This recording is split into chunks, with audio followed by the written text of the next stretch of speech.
O áudio que vocês vão ouvir agora é parte do podcast Xadrez Herbal.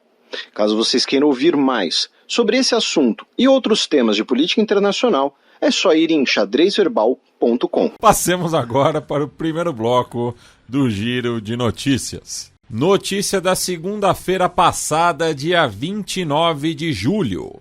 Meloni se encontra com Xi para relançar os laços com a China. A Giorgia Meloni foi recebida em Pequim, disse que a China é um importante interlocutor de tensões globais, né? Em outra palavra, China conversa com a Rússia aí por nós, e disse que pretende relançar, né, os laços com Pequim. Por que relançar? Né? Já que o governo Giorgia Meloni, vamos lembrar, tirou a Itália, né, das parcerias da chamada Nova Rota da Seda, né, ou infraestrutura de cinturão e rota, enfim. Então a Giorgia Meloni tirou a Itália desse programa de parcerias, claro que pressionada por outros atores políticos, tanto dentro da União Europeia quanto pelos Estados Unidos. Então, por isso o termo de relançar, né, essas relações. Tá? A nota italiana disse também que é importante garantir a estabilidade e a paz, e a China, por sua vez, disse que a Itália é um país com uma amizade há muito tempo estabelecida. Desde Marco Polo. Pois é. Eu, se fosse o Xi Jinping, eu tava falando, devolve o macarrão. Tá? Vocês ficam dizendo que o macarrão é de vocês, mas o macarrão é nosso. Mas, brincadeiras à parte, também disse que são conversas baseadas no respeito e confiança mútuos. Tá? A Itália, né, a Giorgia Meloni, no caso, é a primeira líder do G7 a visitar a China em bastante tempo. Tá? Isso é interessante de notar. Outras notícias relacionadas à China, primeira delas que essa semana o Wang Yi, o ministro de Relações Exteriores da China, se encontrou com o seu homólogo indiano, o Jai Shankar, e se encontraram em Vientiane, capital do Laos, e se comprometeram a retirar milhares de tropas da fronteira entre os dois países para diminuir as tensões entre as duas potências nucleares. Vamos lembrar que isso foi tema, né, principal de um dos programas de Xadrez Herbal lá em julho de 2020, as relações entre China e Índia, já que naquela ocasião 20 soldados indianos e 4 chineses foram mortos numa porradaria na fronteira. E porradaria aqui não é eufemismo, tá? Eles foram mortos na base de paulada e pedrada. Não teve uso de armas de fogo. Tá? Lembrando que nós temos disputas territoriais fronteiriças entre esses dois países, que vem do fato da fronteira entre Índia e China ter sido demarcada em 1912. Ou seja, a Índia fala, não foi a Índia que aceitou essa fronteira, foi o Império Britânico.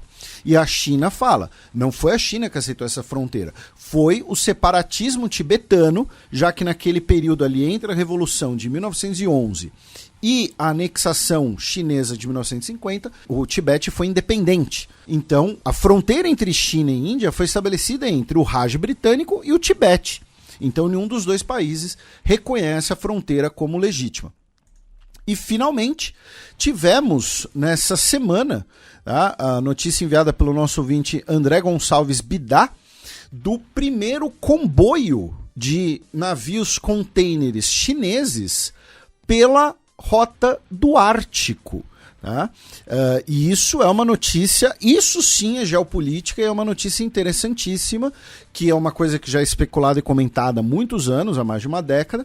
Mas assim, primeiro, a Rota do Ártico é uma rota bem mais curta, se você pensar na ligação entre China e Europa. Segundo, obviamente se aproveita do verão, mas ao mesmo tempo, vamos lembrar, né, aquecimento global, e também é necessária uma infraestrutura, não é simplesmente você botar o navio para navegar. Você tem que ter quebra-gelos, você tem que ter um planejamento logístico complexo. E terceiro, nesse momento, ainda tem a questão de evitar a rota do Mar Vermelho, ou seja, evitar o Golfo de Aden, com as tensões com os Houthis, e o Canal de Suez. Então, é uma notícia interessantíssima dessa semana. Também no começo da semana, ataque à faca deixa 3 meninas mortas no Reino Unido. Tivemos um criminoso chamado Axel Rudakubana atacando a facas uma escola de dança, deixando 3 meninas mortas e 10 pessoas feridas, sendo das 10 pessoas feridas, 8 também crianças. Tá? O criminoso tinha 17 anos de idade, tá? E ainda não está claro o motivo do ataque, porém a polícia já descartou uma motivação terrorista. Só que o que aconteceu? Tivemos um ataque na cidade contra uma mesquita em Southport e também em outras cidades inglesas. Por quê? Porque foi publicada ali a informação de que o criminoso de 17 anos de idade seria muçulmano, teria agido por extremismo, sendo que ele nasceu no país de Gales, tá? E os pais dele são de Ruanda. Então, assim, ele, primeiro, nasceu no Reino Unido, tá? E segundo, mesmo se você quiser pensar na ascendência dele, não vieram de um país de maioria muçulmana. Porém, tivemos um ataque, repito, contra a mesquita de Southport, o que movimentou, inclusive, a polícia, e aí, no confronto posterior, nós tivemos 5 pessoas presas e 53 pessoas feridas. E um dos grupos que participou desse ataque à mesquita é a English Defence League, que é um grupo de extrema-direita islamofóbico que estava, digamos assim, em baixa recentemente no Reino Unido. Não havia muita notícia sobre as atividades do grupo, porém, bandeiras e símbolos do grupo foram utilizados. A EDL, que tem como um dos seus fundadores o Tommy Robinson, né, que é o pseudônimo do Stephen Christopher Yaxley Lennon, que era um notório hooligan do Luton Town, né, que recentemente jogou a Premier League. E tivemos também uma nota de condolências do governo português, já que uma das meninas mortas se chamava Alice da Silva Aguiar e os pais dela originalmente eram da Ilha da Madeira. Tá? Então, o criminoso, repito, está preso, né, mas infelizmente uma tragédia e posteriormente, né, um crime horrendo, uma tragédia e um episódio de xenofobia com também crimes ocorrendo posteriormente. Em outra notícia europeia, meu caro Matias, nessa semana tivemos um grande protesto na última segunda-feira na Sérvia contra o projeto de exploração da mina de lítio que nós comentamos no programa passado. Tá? Novamente, as pessoas protestam contra essa exploração por questões ambientais, já que a mina seria ali numa região preservada. Porém, ao mesmo tempo, também há uma acusação de que parte dessas manifestações é articulada por grupos políticos russófilos, já que essa mina será explorada pela União Europeia, em conjunto com a União Europeia. Então você ainda tem esse debate, lembrando que você tem uma visão muito favorável da Rússia na Sérvia até hoje, por diversos motivos históricos. Notícia da terça-feira passada, dia 30 de julho. Estados Unidos aumentam ajuda militar às Filipinas. O governo dos Estados Unidos anunciou 500 milhões de dólares em ajuda militar para as Filipinas, tá? Para ela fortalecer o seu sistema de defesa. E aí, assim, você tem tanto um dinheiro que será doado, né, a fundo perdido, mais ou menos 125 milhões de dólares, porém o restante é para compra de equipamentos. E aí entra, né, o que eu pretendo registrar como paradoxo do Chave vendendo churros para ele mesmo. Né? Que é, Filipinas, você precisa comprar armas, toma o dinheiro para comprar armas e você vai comprar armas de mim. Tá? Então, mas de qualquer jeito, 500 milhões de dólares em ajuda militar. Também em relação às Filipinas, uma notícia bastante preocupante, já que um navio petroleiro afundou na Baía de Manila há 6 dias atrás, o navio Terra Nova, e o navio carregava 1,5 milhão de litros de petróleo. Já temos diversos relatos de vazamento de petróleo, tá? Ou seja, podemos ter um desastre ambiental bastante preocupante, e além disso, um tripulante do navio morreu no afundamento. Tá? As autoridades, né, da ilha de Cavite, tá, das Filipinas, lembrando que as Filipinas são um arquipélago, né? As autoridades na verdade, as autoridades de Cavite, não é o nome da ilha, peço desculpas, mas já declararam calamidade pública, já que já temos petróleo chegando na costa, inclusive, e o governo vai liberar uma ajuda para 25 mil famílias de pescadores que foram impedidos de poder trabalhar devido aos riscos de contaminação. Ainda no Pacífico, em relações Estados Unidos-Ásia, meu caro Matias, 4 notícias rápidas. A primeira delas é que o governo australiano anunciou a construção de um novo centro para cabos submarinos que será operado por australianos e na Austrália, né, como método de manter a sua soberania informática e impedir o que a ministra Penny Wong disse, eventuais interferências estrangeiras nas capacidades de comunicação australianas. A Austrália também essa semana condenou o fato de que o Japão emitiu licenças para a caça e abate de 59 baleias.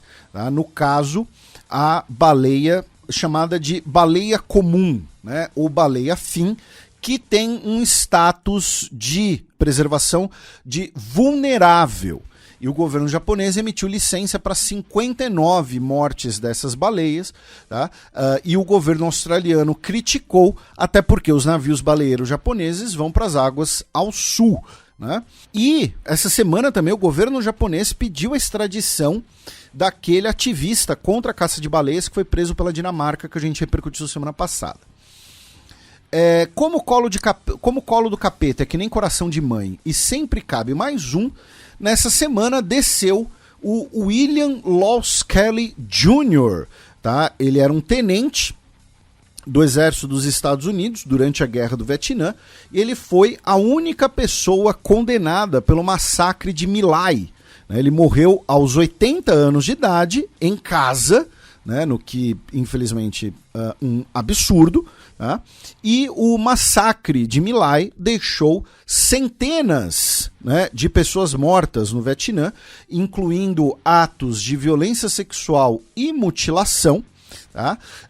O massacre foi denunciado por outros militares dos Estados Unidos, inclusive, e ele foi usado de bode expiatório. Então, assim, não é que ele era inocente, tá? Mas ele foi usado de bode expiatório porque ele foi o único oficial considerado culpado. E ele basicamente ficou 1 semana preso, depois ele passou para prisão domiciliar, e aí 3 anos e meio depois ele ficou livre. Tá? Sendo que ele foi condenado originalmente por 22 assassinatos. E aí eu me pergunto, né? E o Matias sabe a resposta. Se uma pessoa fosse condenada por matar 22 nova-iorquinos, ela ia ficar 3 anos e meio em prisão domiciliar? Não. Mas se são 22 vietnamitas, aparentemente não vale a mesma coisa. E finalmente o Antony Blinken fez uma visita relativamente rara de uma autoridade do secretário de Estado, né, dos Estados Unidos visitar a Mongólia essa semana. Né, a Mongólia é um país que durante muito tempo foi aliado da União Soviética, né, hoje é um país que está numa situação, digamos assim, de tentar equilibrar suas relações com a China, inclusive, né, a questão do idioma, né, a China não autorizar o uso do idioma, a gente já comentou um pouco isso aqui, e o Antony Blinken aproveitou o seu tour pela Ásia Oriental e passou ali pela Mongólia. Mas o principal objetivo da viagem dele foi o Japão. Ele foi recebido pela ministra de Relações Exteriores da Mongólia em Ulaanbaatar. Notícia da quarta-feira, dia 31 de julho. Tribunal da Guiné considera ex-ditador culpado em julgamento por massacre. No caso, estamos falando do ex-ditador Moussa Dadis Camara, né, que foi condenado por, em 2009, ter ordenado a repressão de pessoas que estavam manifestando-se contra a ditadura dele, e ele foi condenado agora por crimes contra a humanidade, tá? Porque não apenas tivemos um massacre de pessoas inocentes, mas também tivemos o uso da violência sexual pelas forças de governo, um uso generalizado e incentivado pelo governo. Tá?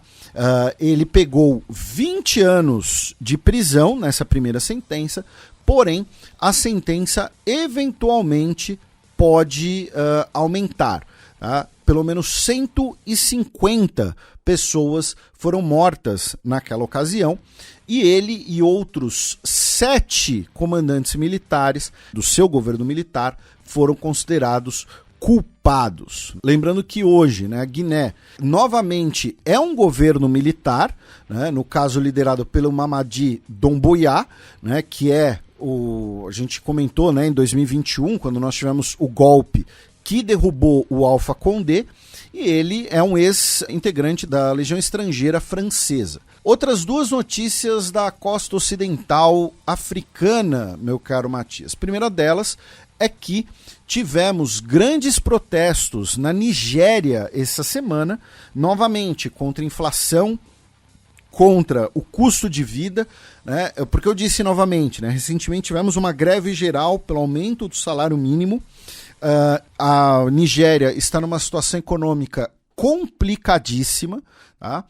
Nós temos ali regiões que estão sem energia elétrica, por exemplo, e tivemos a repressão dos protestos e, segundo a imprensa nigeriana, pelo menos 5 pessoas foram mortas pelas forças policiais reprimindo os protestos. Tá? E a outra notícia, uma notícia de ontem, que vale a pena dar bastante atenção, a gente vai eventualmente, talvez se der, né, tratar melhor dela semana que vem, mas o governo de Angola anunciou que mediou um acordo entre Ruanda e a República Democrática do Congo para um cessar-fogo a partir do dia 4 de agosto, tá? Válido a partir do dia 4 de agosto, e esse cessar-fogo serviria para conversas mais duradouras entre os países. Tá? A declaração do governo de Angola não especifica quais grupos aceitaram esse cessar-fogo, porém, indiretamente, né, se refere ao M23, que é um grupo, entre aspas, rebelde, que opera na República Democrática do Congo, porém, ele é mantido e armado por Ruanda, inclusive comprovado pelo relatório do Conselho de Segurança da ONU, que a gente repercutiu recentemente. Tá? O que me leva a crer, inclusive, meu caro Matias, aqui, gente, aqui não é informação, não é análise, é chutômetro. Tá? Mas assim, é um pouco conveniente um acordo desse ser anunciado pouco depois das eleições em Ruanda, quando Paul Kagame foi eleito com literalmente 99% dos votos. Né? Então, será que ele estava usando a violência, né, e você ter o outro como um inimigo declarado para razões eleitorais? Não sei, né, mas que é uma coincidência que salta aos olhos, isso é inegável. Bueno, excepcionalmente não teremos o Gambito da Dama, então passemos para o segundo bloco do Giro de Notícias. 3 notícias da quarta-feira, dia 31 de julho.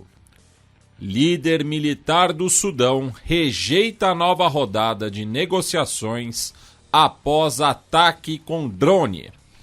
Tivemos uma tentativa de assassinato contra o Abdel Fattah al-Burhan, né, o chefe da junta militar que governa o Sudão, né, na prática o ditador militar do país. Ele estava numa cerimônia do exército na base de Gibeit e um ataque com drone deixou 5 pessoas mortas e supostamente visava ele. Era uma tentativa de assassinato, na verdade. Ele disse em Port Sudan, né, que é basicamente a atual capital sudanesa, já que Khartoum, enfim, é um cenário de combates hoje.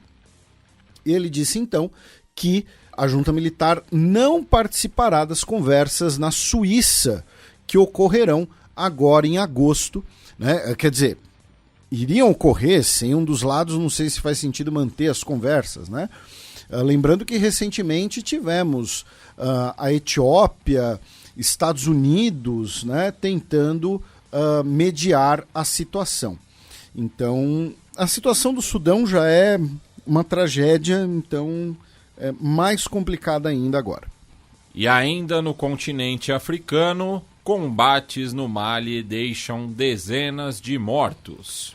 Tivemos uma batalha nessa semana, meu caro Matias, que está sendo chamada de Batalha de Tinzão-Atem, já que é a cidade mais próxima, quando integrantes, né, dos grupos rebeldes tuaregues emboscaram um grupo do Grupo Wagner, com perdão da redundância, e teriam deixado mais de 70 integrantes, tá, do Grupo Wagner, ou seja, mercenários russos ou então a serviço, né, pagos pela Rússia, mortos, além de dezenas de soldados do exército do Mali.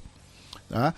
Então se torna a batalha mais sangrenta, né, do Mali desde o último golpe militar, desde o mais recente golpe militar, e o episódio mais calamitoso da presença russa na África desde 2017. E um detalhe desse episódio, meu caro Matias, é que o dono do principal canal do Grupo Wagner no Telegram, né, teria sido morto nesse ataque, inclusive. Era um canal com 600 mil inscritos.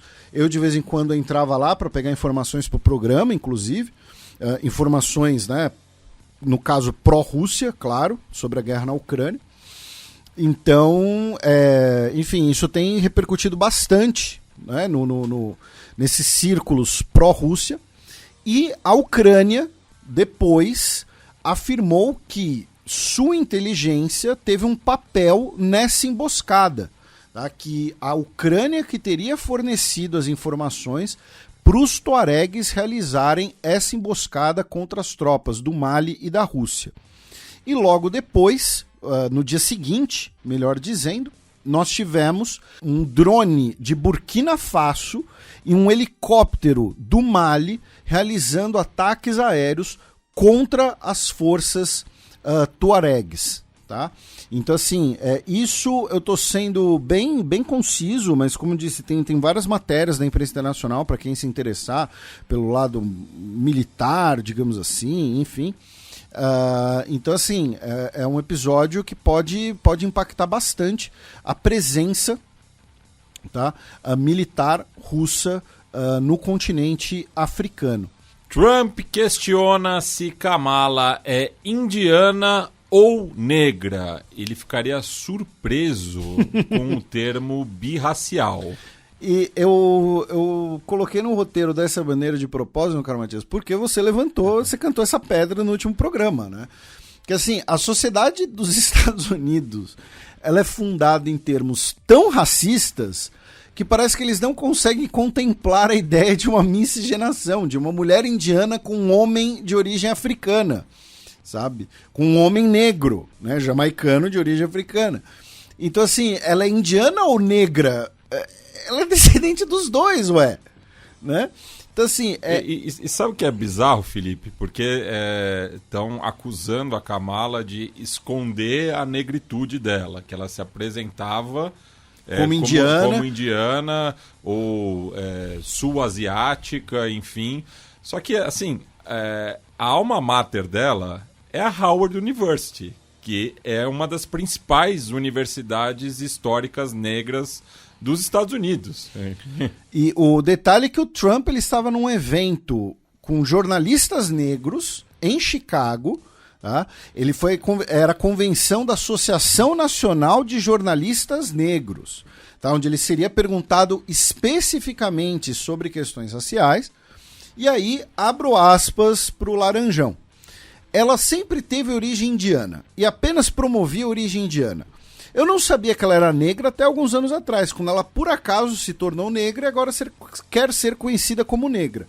Então não sei, ela é indiana ou ela é negra? A extrema-direita dos Estados Unidos, né, tem ideias supremacistas brancas e tal, mas não achem que esse tipo de coisa não passa pela cabeça de pessoas democratas ou pessoas que nos Estados Unidos seriam chamadas de liberals, né? Porque, assim, os fundamentos dessa sociedade são tão racistas que coisas que seriam absolutamente normais, devem ser absolutamente normais, deixam eles tiltados. Por exemplo, o jogador do Lakers, né, o Rui Hashimura, ele às vezes deixa os americanos tiltados, porque ele é filho de uma japonesa com um pai do Benin. Né? Ele nasceu no Japão, ele é japonês, ele defende a seleção de basquete japonesa, inclusive. E ele é negro. Né? Assim, a cor da pele dele é escura, é isso que eu quero dizer. Né? Então, assim, a Naomi Osaka também. Naomi Osaka. Então, é muito maluco isso. E é aquela coisa, se você pegar... E isso, né, muitos brasileiros têm aquele choque, assim, né? E a gente já falou disso aqui. Você pega um brasileiro que tem a cor da pele super branca, é filho de, sei lá, é neto, vamos colocar assim, né? De de alemães com italianos. Né? Só teve europeus na ancestralidade dele, digamos assim. Ele vai chegar lá, ele é latino. Tá? Ele estará na mesma categoria que o Carmelo Anthony, que a Jennifer Lopez, que a Zoe Saldana. Ele é latino. Tá? Ele pode ser branco. Não, ele é latino, veio do Brasil. Branco aqui é o WASP, entendeu? Então é muito doido isso. É uma sociedade tão racista que não consegue contemplar a ideia de uma mulher ter origem indiana e negra. Não, e assim, tem até um neologismo já, né, que é o Blasian, né, que justamente insere as duas categorias. Nossa, eu nunca tinha ouvido Blasian. Numa só, enfim. E eu acho que até uma das figuras mais proeminentes, né, dessa mistura, dessa miscigenação, é o Tiger Woods, né? O Trump gosta tanto de golfe que ele não concebe que, tipo, o maior golfista do século XXI, pelo menos. Não, acho que da história. Mas... É que a gente não conhece direito também, sim, né? Mas só para garantir, assim, do século XXI, é filho, né, de um pai afro-americano com uma mãe tailandesa, né? O Dave Chappelle é um comediante negro casado com uma filipina também. Mas eu nunca tinha ouvido o termo Blasian, tô com isso na cabeça agora. Parece um nome de um quadrinho, assim, um Super Blasian. Mas sitcom. Tipo, Black, depois de Black, Blasian. Blasian, ó, se você fizer um piloto, mandar pro... Pitch. Esqueci o nome do cara, o cara que criou Two and a Half Men e tal. O Chuck Lorre. Chuck Lorre, ele produz. É que ele nas séries dele não tem tanta diversidade. Então, assim. Exatamente, vai ser um total clichê, mas ele produz. Ainda no Donald Trump, ele, durante um evento republicano, ele disse, abro aspas, vocês têm que ir lá e votar. Vocês não vão precisar fazer mais depois. Em 4 anos, tudo vai ser consertado, tudo estará bem. Vocês não vão precisar mais votar. Daqui a 4 anos, vocês não vão votar de novo. E aí, né, muita gente dizendo, o que ele quer dizer que daqui a 4 anos não vão precisar votar? Né? Como assim? Né? O que ele quer dizer? E aí os magas já falaram, não, ele quis dizer que não vão precisar votar nele, porque ele não vai ser candidato, e bibibi, bobobó. Né? Mas assim,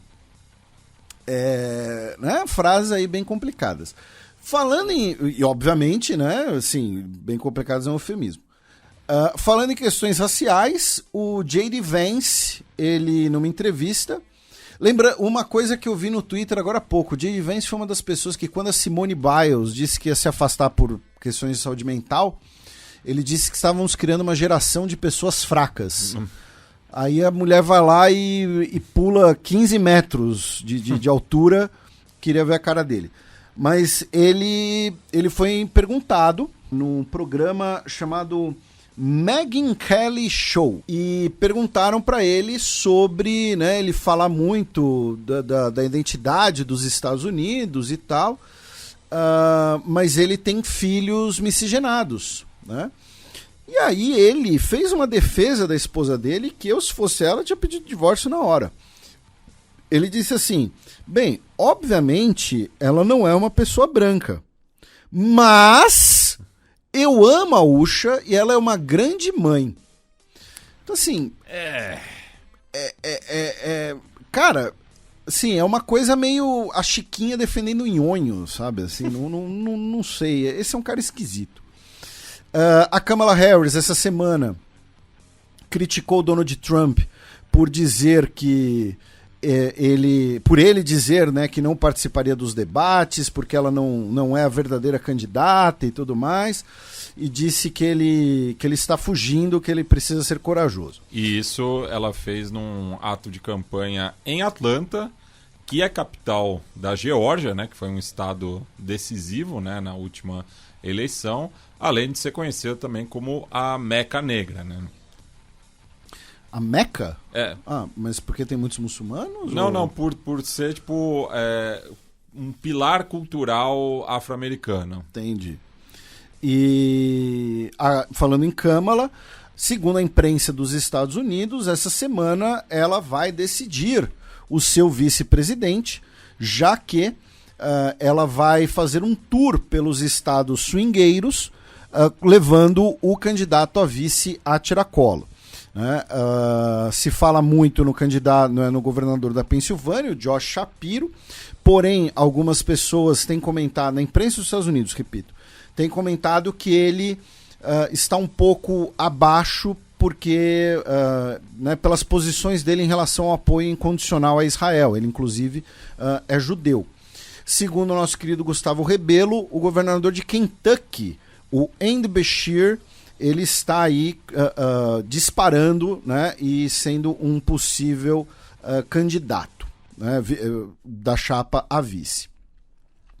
Na última segunda-feira, dia 29, meu caro Matias, o dia amanheceu com um op-ed, né, um texto do Joe Biden, publicado no Washington Post, né, a Gazeta do Jeff Bezos, em que ele afirma que antes de sair do cargo, né, vai propor a reforma da Suprema Corte, tá, para impor um código de ética vinculante e um mandato de atuação. Vamos lembrar que hoje a Suprema Corte é dominada pelos conservadores, em parte, né, pela senhora Ruth Ginsburg, né, que quis ficar no cargo até literalmente o fim, embora ela tenha sido pressionada a renunciar a tempo do Obama nomear o seu sucessor. E vamos lembrar, a Suprema Corte dos Estados Unidos, ela é vitalícia, tá? Então assim, o cara é nomeado, ele vai ficar lá até a morte. Se ele viver até os 100 anos, ele vai ficar lá até os 100 anos de idade. Não é a mesma coisa que no Brasil, a gente já falou disso. No Brasil não existe o mandato, mas não é vitalício. Você tem a aposentadoria compulsória, que inclusive foi adiada com aquela PEC da Bengala, que foi para impedir que a Dilma nomeasse mais juízes, né, ou juízas para a Suprema Corte. Então, o que o Biden propôs é que mandatos de 18 anos, tá, para a Suprema Corte. É uma ideia interessante, é uma ideia que inclusive vira e mexe propõe aqui no Brasil, né, um mandato definido. Lembrando que se você indica um cara novo aqui no Brasil, mesmo com a compulsória, ele fica bastante tempo, né? Por exemplo, Gilmar Mendes. Gilmar Mendes foi nomeado, que hoje é o decano da corte, por isso que eu estou usando ele de exemplo, né? Ele foi nomeado ainda pelo FHC. O Gilmar Mendes já tem, acho que 28 anos de STF, né? Por aí. E 68 de vida. Aí a compulsória é 75, né? Então, seria esse mandato aí de 18 anos. E também tem críticas à ideia de mandato, né? Aí tem gente que fala que o mandato tem que poder renovar ou não, enfim. Mas o fato é, a Suprema Corte dos Estados Unidos ela tem esse formato vitalício, e a gente já falou aqui que acaba virando uma espécie de bolão macabro, né? Porque toda vez que algum juiz da Suprema Corte dos Estados Unidos falar que está doente ou já está bastante idoso, vira um verdadeiro bolão para ver quando ele vai morrer. Né? Se ele vai morrer no mandato de um, se vai que ele vive muito, morre só no mandato do outro. A gente falou isso justamente na época da Ruth Ginsburg, por isso. Né? Porque ficava lá ficava um monte de urubu em cima para ver se a mulher ia morrer ainda durante o mandato do Obama. Era muito mais fácil ela renunciar ou ter uma compulsória, alguma coisa assim. Ainda em relação aos Estados Unidos, meu caro Matias, uma investigação comissionada pela Secretaria do Interior concluiu que pelo menos 973 crianças nativo-americanas ou indígenas, né, morreram sob custódia do governo dos Estados Unidos em internatos estatais, tá, até o ano de 1969. Tá? Uma investigação parecida com o que recentemente foi realizada no Canadá. Tá? Então, esse número, como eu disse, o limite dele é 1969. Essa política começou em 1819. Tá? Então foram pelo menos quase 1.000 crianças que morreram sob custódia do governo. Eu mencionei no cheque, né, um estudo sobre as sanções dos Estados Unidos. Esse estudo originou uma matéria no Washington Post. Fica a sugestão de leitura. Os autores são Jeff Stein e Federica Coco. Tá? Basicamente dizendo que dos países pobres do mundo, 60% deles têm algum tipo de sanção dos Estados Unidos. 1/3 dos países do mundo hoje tem alguma forma de sanção dos Estados Unidos. Isso são coisas que vários documentos, vários estudos já provaram. Tá? Sanções são punição coletiva, o que é ilegal. Sanções causam pobreza, tá? E isso é visível explicitamente no caso cubano. Tá? Sanções sanções por um país são um abuso de poder. Tá? E o que a matéria do Washington Post entra, que aí é, obviamente, o cenário de Washington, que é muito interessante, meu caro Matias. Hoje, existe uma indústria que, segundo a matéria, gira cerca de 15 bilhões de dólares em Washington. Para o quê? Uma indústria do quê? De lobby.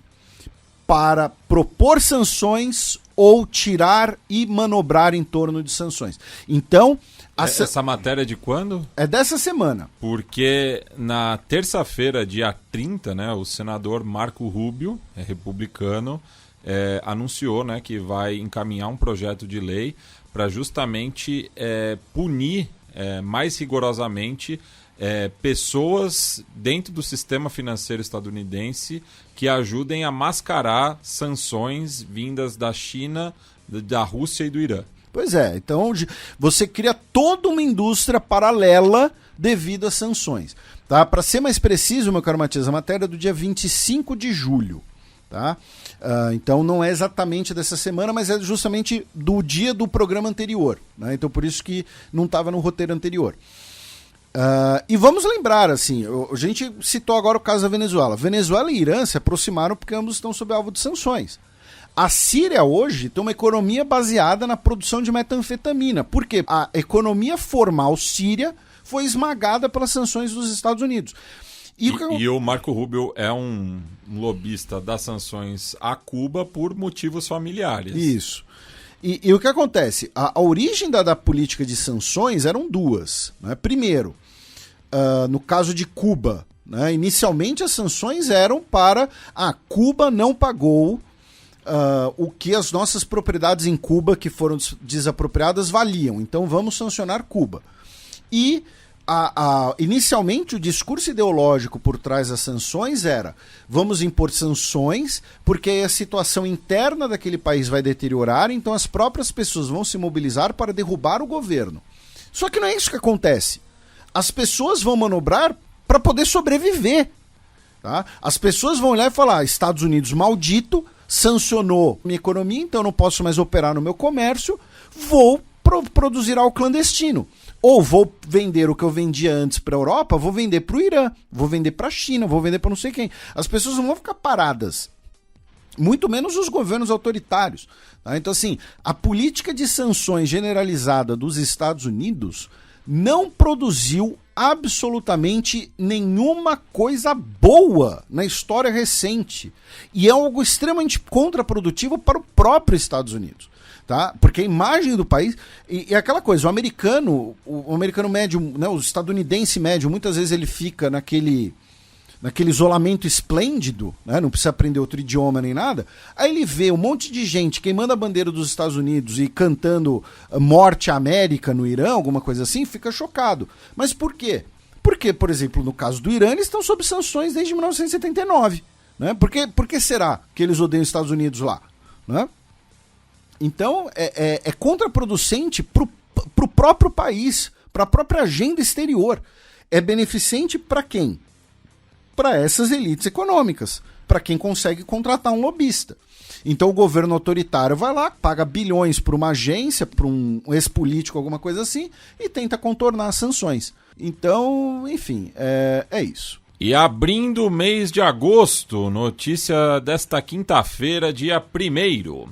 Repórter dos Estados Unidos é libertado em troca de prisioneiros com a Rússia. Tivemos, inclusive agora há pouco, né? A gente estava até comentando aqui, né? Os cidadãos dos Estados Unidos que estavam presos na Rússia foram recebidos na pista de pouso pelo Biden e pela Kamala Harris. O Matias disse, inclusive, que o Biden ia recebê-los e perguntar sobre a condição das prisões soviéticas. Né? Já que, enfim, você nem deu uma risadinha, poxa. Mas tivemos esse acordo mediado pela Turquia, que envolveu 26 pessoas e 7 países diferentes. Né? No caso dos Estados Unidos, tratam-se de 3 cidadãos e um residente permanente. Dentre os cidadãos se deu muito destaque, né, ao jornalista Ivan Gershkovich, né, que é o jornalista do Wall Street Journal, que estava preso na Rússia. Assim como o ex-fuzileiro naval Paul Whelan, né, que foi preso sob acusação de espionagem. Né, eu mencionei 26 prisioneiros, 7 países em geral.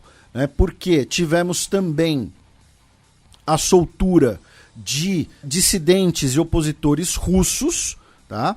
Também tivemos a soltura de um cidadão alemão. Belarus perdoou e soltou aquele cidadão alemão que foi condenado à morte, que a gente repercutiu no programa passado. Tá? Cidadãos russos que estavam presos na Europa por espionagem também foram soltos, assim como cidadãos russos que estavam presos nos Estados Unidos, tá? Por supostamente terem participado de um cyberataque. A Polônia libertou um jornalista russo-espanhol e a Noruega também soltou um cidadão russo que foi preso por espionagem. Então, assim, foram russos e cidadãos dos Estados Unidos que estavam presos em diversos locais, também cidadãos alemães, que então foram soltos. Então, por isso que é um acordo que envolve 26 pessoas, 7 países diferentes, e foi mediado pela Turquia. Né? O governo turco, essa semana, inclusive, que determinou a morte, tá? A eutanásia, se quiser eufemismo, de cerca de 1 milhão de cachorros de rua. Tá? Vocês ouviram direito. Tá? Segundo as autoridades turcas, cerca de 4 milhões de cachorros de rua existem hoje na Turquia, e desses, mais ou menos 1/4 estariam doentes ou geram episódios de agressividade perigosos para as pessoas. Tá? E então foi autorizado que, nesses casos, os animais poderão ser exterminados. Lembrando que o governo turco e o seu antecessor legal, o Império Otomano, em 1910, fizeram basicamente um genocídio de cães, tá? Mandando vários cães, inclusive, para uma ilha deserta no Mar de Marmara, e os cães recorreram ao canibalismo, tá? Então, assim, antes que alguém vire e fale, olha só, a Turquia, que país legal, eles fizeram um acordo tal, é um país que mata cãezinhos até. Né, o governo Erdogan, pelo menos, né, colocamos assim. O que o Putin vai achar disso? O Putin adora cãezinhos. Bom, muito bem lembrado. Eu, se fosse o Putin, nem vou dizer o que eu faria. Também em relação à Turquia, mas agora com a guerra na Ucrânia, a principal estaleiro estatal turco lançou ao mar a segunda corveta para a Marinha da Ucrânia. Tá? A Marinha da Ucrânia, antes da invasão russa, encomendou alguns navios na Turquia e eles foram, né, o segundo que é lançado ao mar, que vai agora passar por testes antes de ser comissionado, porém não vai poder cruzar os estreitos, né? Então vai ser um navio da Ucrânia no mar Mediterrâneo, pelo menos por enquanto. Também em relação à Ucrânia, notícia importantíssima, o primeiro-ministro da Índia, Narendra Modi, vai visitar a Ucrânia agora em agosto. Tá? No dia 23 de agosto teremos essa visita importantíssima. E outras duas notícias é que o governo da Eslováquia ameaçou não enviar mais óleo diesel para a Ucrânia caso a Ucrânia não pare de interromper o trânsito de petróleo russo para a Eslováquia, que passa por um oleoduto pelo território ucraniano. E a outra notícia é que a União Europeia enviou 1,5 bilhão de euros essa semana para a Ucrânia, a primeira safra, sei lá qual que é o termo, dos dividendos dos bens russos congelados em bancos europeus. Tá? Então o que acontece? Tem 210 bilhões de euros russos congelados em bancos europeus hoje. E aí, né, vai lá e eles pagam, né, pela poupança, né, não sei, enfim, tô fazendo uma analogia besta aqui, né, mas aí a poupança vai lá, rendeu 1,5 bilhão de euros. E aí eles mandaram os dividendos para a Ucrânia, não o dinheiro congelado, e é a primeira leva dessa grana.